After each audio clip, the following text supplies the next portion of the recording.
Aiboviva, leaders of the head table, and leaders of the chambers who are here today, business leaders, development partners, ladies and gentlemen, very good morning to you. First of all, on behalf of the Federation of Chambers of Commerce and Industries of Sri Lanka, I would like to convey our gratitude to Informa Markets of India for organizing this important forum in partnership with the Sri Lankan Sustainable Energy Authority, Chambers of Commerce, public entities. We FCCISL also is very happy to be a part of the organizers of this Renewable Energy Growth Forum theme, Unlocking the Era of Net Zero Emission. It is an undeniable fact that the present neoliberal economic model in the world exploits nature in pursuit of profit maximization, causing long-term damage to natural ecosystem. People in the world undergo numerous hardships due to climate change issues, natural disasters, and environment pollution. We must understand that achieving economic growth at the expense of environment is not development, but destruction of ourselves in the long run. As Chief Seattle, who is a chief red Indian in USA, said centuries ago, if the ecosystem is a cobweb, man is merely a strand in it. Whatever he does to the web, he does to himself. Therefore, my dear friends, environment protection is a must. The real development is the achievement of socio-economic growth while protecting our nature. That is why now we have the emerging sustainable development model, where we achieve economic growth without harming the nature.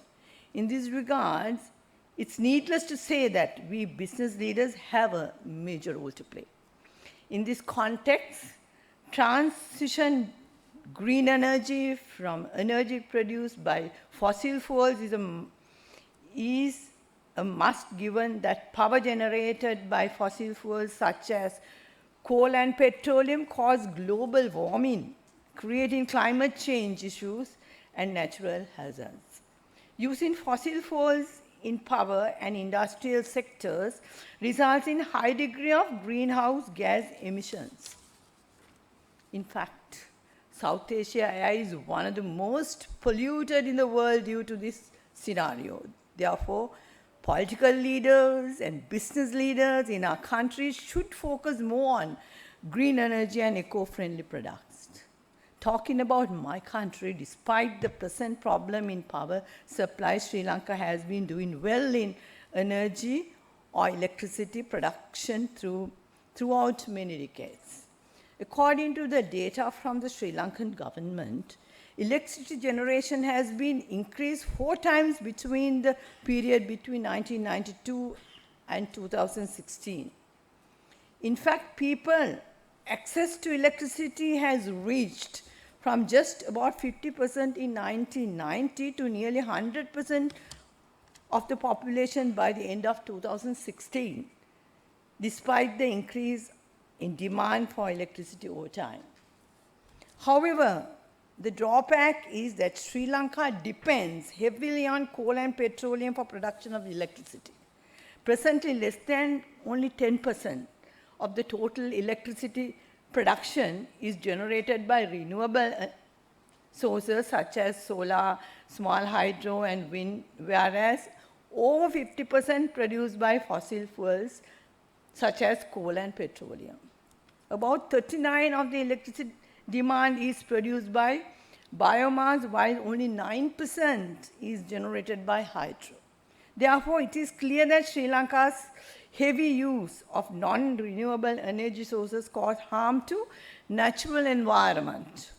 With the rapid increase in demand for electricity over time, Sri Lanka has increased its dependency on costly imported fossil fuels.